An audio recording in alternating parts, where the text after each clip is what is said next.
Hello friends, welcome to Shri Krishna smart study. आज हम class 10th के सब्जेक्ट इंग्लिश के प्रोज के first lesson a letter to God के मल्टीपल चॉइस क्वेश्चंस देखेंगे, जिसको हम हिंदी ट्रांसलेट के साथ आप लोगों को बताएंगे और बिल्कुल सिंपल वे में आप सबको इसको याद भी करा देंगे। तो चलिए मित्र, इसको बिना देरी के स्टार्ट करते हैं। जो फर्स्ट क्वेश्चन इसमें है वो आपका है, where was Lencho's house situated. Where मतलब कहाँ पर, वाज मतलब था, लैंचोज मतलब लैंचो का, हाउस मतलब घर, सिचुएटेड मतलब स्थित। लैंचो का घर कहाँ स्थित था? बॉटम ऑफ द हिल, पहाड़ी के नीचे। टॉप ऑफ ए हिल, पहाड़ी के ऊपर। टॉप ऑफ ए प्लेट्यू, पठार के ऊपर। इन ए सिटी, एक शहर में। तो इसमें जो आपका बिल्कुल करेक्ट आंसर है वो है option number B, top of a hill. अब हम देखेंगे इसमें next question, question number 2। What was the only thing that the earth needed according to Lancho? What was the only thing? वह केवल कौन सी ऐसी चीज थी that the earth needed, जिसको पृथ्वी को आवश्यकता थी, according to Lancho, लैंचो के अनुसार। मतलब लैंचो के अनुसार पृथ्वी को किस चीज की आवश्यकता थी? ए सावर, एक हल्के फुल्के बौछार की। ए स्नोफॉल, एक बर्फबारी की। स्ट्रॉन्ग विंड्स, तेज हवाओं की। सनलाइट मतलब सूर्य के प्रकाश की। तो इसमें जो आपका बिल्कुल करेक्ट आंसर है, लैंचो के अनुसार जो पृथ्वी को आवश्यकता थी वो थी शावर, एक हल्के फुल्के बौछार की आवश्यकता थी, न कि बर्फबारी की, न ही तेज हवाओं की, और न ही सूर्य के प्रकाश की। एक हल्के फुल्के बौछार की मात्र आवश्यकता थी लैंचो के फसल के लिए। अब इसके आगे हम देखेंगे question number 3। Where did Lencho expect the down power to come from? Where did Lencho expect, Lencho ने किस तरफ से उम्मीद किया था, आशा किया था, द डाउन पावर मतलब एक हल्के फुल्के बारिश के, टू कम फ्रॉम आ जाने की, यानी कि हल्के फुल्के बारिश के आने की लैंचो ने किस तरफ से उम्मीद की थी, यानी किस तरफ से, किस साइड से, किस दिशा से उम्मीद था लैंचो को कि किस तरफ से जो है हल्की फुल्की जो बारिश आएगी। नॉर्थ से यानी कि उत्तर दिशा से, नॉर्थ ईस्ट मतलब उत्तर पूर्व दिशा से, या नॉर्थ वेस्ट उत्तर पश्चिम दिशा से, या साउथ ईस्ट दक्षिण पूर्व दिशा से। तो आपका जो बिल्कुल करेक्ट ऑप्शन है इसमें वो है नॉर्थ ईस्ट। मतलब जो लैंचो को उम्मीद थी जिस दिशा के से आने की वो हल्की फुल्की बारिश, वो दिशा है नॉर्थ ईस्ट मतलब उत्तर पूर्व। अब हम नेक्स्ट क्वेश्चन देखेंगे, question number 4। What did लैंचो compare the large raindrops with? What did लैंचो compare, लैंचो किस चीज से तुलना कर रहा था, द लार्ज रेनड्रॉप्स विथ, बड़े बड़े बारिश के बूंदों की। यानी बड़े बड़े बारिश के बूंदों की लैंचो किस चीज से तुलना किया, यानी कर रहा था सिल्वर कॉइन्स, चांदी के सिक्कों से। पर्ल्स यानी मोतियों से। डायमंड्स यानी हीरो से।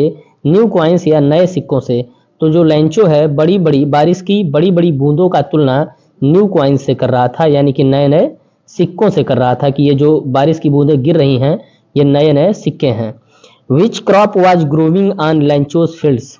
विच क्रॉप मतलब कौन सी फसल, वाज ग्रोइंग उग रही थी, ऑन लैंचो फील्ड लैंचो के खेत में। लैंचो के खेत में कौन सी फसल उग रही थी, कौन सी फसल बढ़ रही थी? कॉर्न यानी मक्के की फसल, बैरली की फसल, राइस यानी चावल की फसल, या नन ऑफ द एबव या उपर्युक्त में से कोई नहीं। तो जो लैंचो के खेत में जो फसल उग रही थी वो थी कॉर्न। कॉर्न मतलब मक्का। बस अब हम देखेंगे next question, question number 6। Question 6 है आपका, व्हाट डिस्ट्रॉयड लैंचोज फील्ड्स? व्हाट मतलब किसने, डिस्ट्रॉय मतलब नष्ट कर दिया, लैंचोज फील्ड्स मतलब लैंचो के खेत को। लैंचो के खेत को किसने नष्ट कर दिया, किसने बर्बाद कर दिया? हैवी रेनफॉल, भारी बारिश ने। हेल स्टॉर्म या बर्फ के ओलों ने। लैंड स्लाइड या जमीन के खिसकने से। फ्लड यानी बाढ़ ने। तो इन चारों ऑप्शन में से जो बिल्कुल करेक्ट ऑप्शन है वह है option number B, hailstorm ने लैंचो के खेत को बिल्कुल नष्ट कर दिया। अब क्वेश्चन नंबर नेक्स्ट हम देखेंगे, क्वेश्चन नंबर 7। क्वेश्चन 7 है आपका, the field looked as if it were covered in. The field looked, खेत जो है दिख रहा था, as if it were covered in, जैसे कि वो ढक गया हो, इन मतलब में, किसमें? साल्ट में यानी नमक में। लोकस्टस माने टिड्डों में। सुगर यानी चीनी में। आइस मतलब बर्फ में।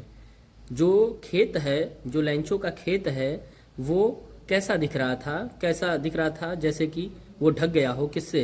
तो वो ऐसा दिख रहा था जैसे नमक से ढक गया हो, नमक में ढक गया हो, साल्ट में।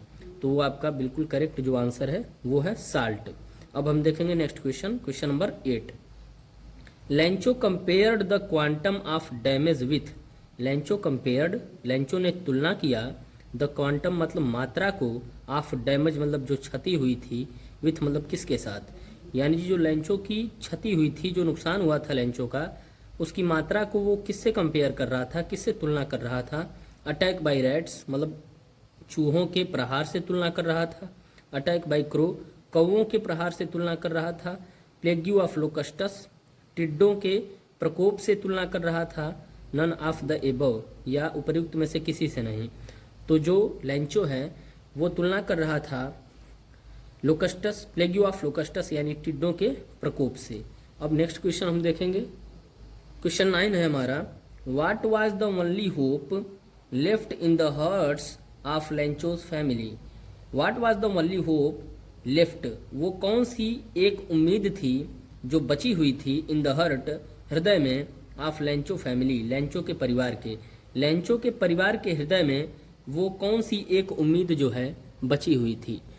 तो इसमें ऑप्शन है, option number A compensation from government, सरकार से मुआवजे की उम्मीद। हेल्प फ्रॉम फार्मर एसोसिएशन, किसान संगठन की उम्मीद से। हेल्प फ्रॉम गॉड, भगवान की उम्मीद से। There was no hope left, या उनके पास कोई भी उम्मीद बची ही नहीं थी। तो जो उनके पास एकमात्र जो उनके परिवार के पास उम्मीद बची थी वो थी हेल्प फ्रॉम गॉड, भगवान से उम्मीद। अब देखेंगे हम next question, question number 10। How did Lencho decide to contact his last resort. How did Lencho decide, Lencho ने कैसे निर्णय लिया, टू कॉन्टेक्ट मतलब कि कॉन्टेक्ट करने का, मिलने का, हिज लास्ट रिसोर्ट अपने अंतिम सहारे से। रिसोर्ट मतलब होता है सहारा।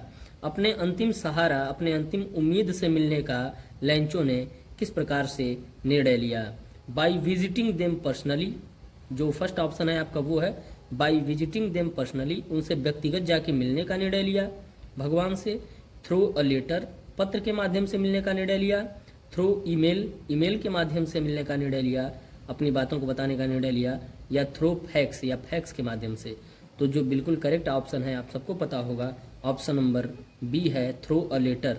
पत्र के माध्यम से वो अपने दुख को, अपने तकलीफ को, अपने नुकसान को भगवान से बता देना चाहता था पत्र के माध्यम से। तो इसमें जो बिल्कुल करेक्ट ऑप्शन है आपका वो है option number B, through a letter, पत्र के माध्यम से।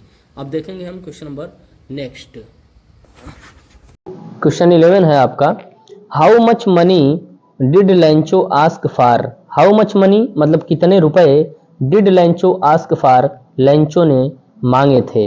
लेंचो ने कितने रुपयों की मांग की थी? 100 पीसोज मतलब 100 पीसोज की, 1000 पीसोज की, 10 पीसोज की, या 500 पीसोज की। तो इसमें जो बिल्कुल करेक्ट आंसर है वो है ऑप्शन नंबर ए, 100 पीसोज की मांग लेंचो ने की थी उसके फसल के नुकसान हो जाने के बाद। अब है क्वेश्चन नंबर 12 आपका। What was the immediate reaction of the postman on seeing the letter. यानी पत्र को देखने के बाद पोस्टमैन का जो तुरंत का प्रतिक्रिया था वो कैसा था? पत्र को यानी लेंचो के पत्र को पढ़ने और देखने के बाद जो पोस्टमैन का जो तुरंत का प्रक्रिया था वो कैसा था? लाफ्ड होल हार्टेडली, वह जो है दिल से बहुत जोर जोर से हंसने लगा। क्राइड मतलब रोने लगा। या felt sad about what happened, जो हुआ था उसके बारे में सोच करके उदास हो गया।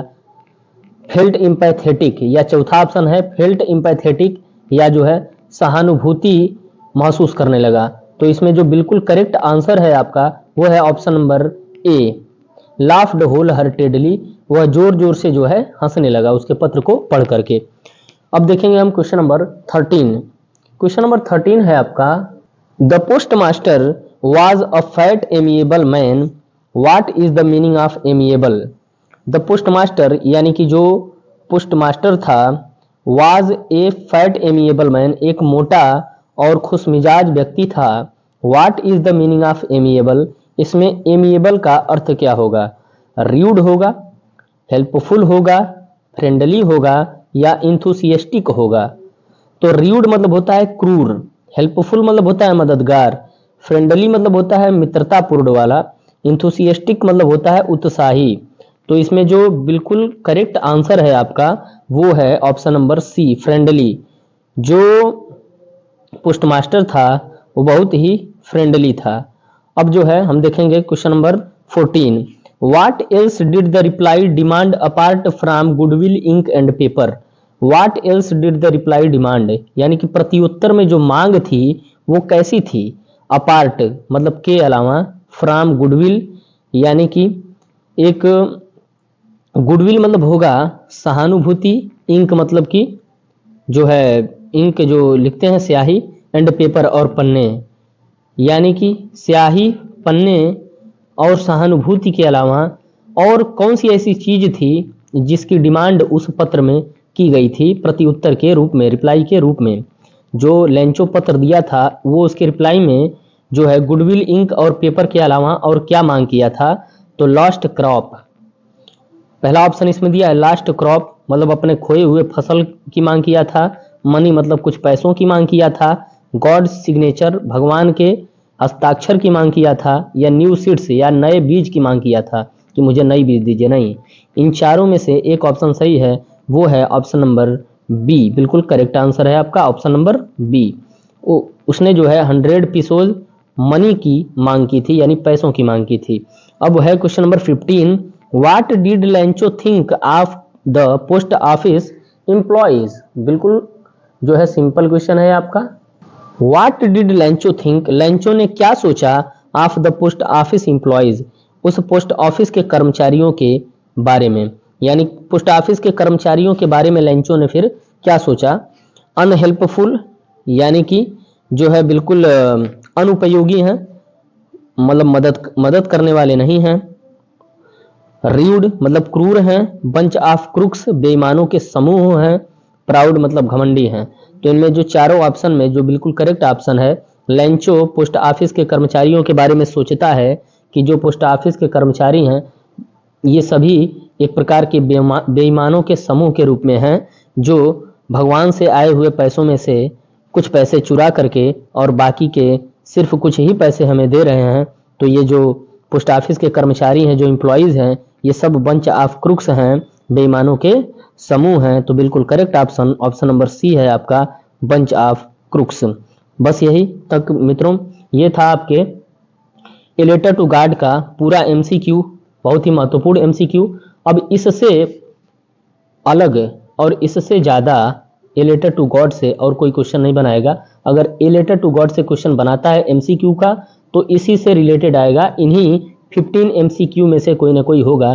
तो बस आप इसको 1 से 2 बार इस वीडियो को अगर देख लेंगे तो मुझे नहीं लगता कि ए लेटर टू गॉड में से कोई भी क्वेश्चन आपका जो है गलत होगा। तो तब तक के लिए नमस्कार मित्रों, मिलते हैं किसी अगले वीडियोज़ में। तब तक के लिए धन्यवाद, नमस्ते, बाय।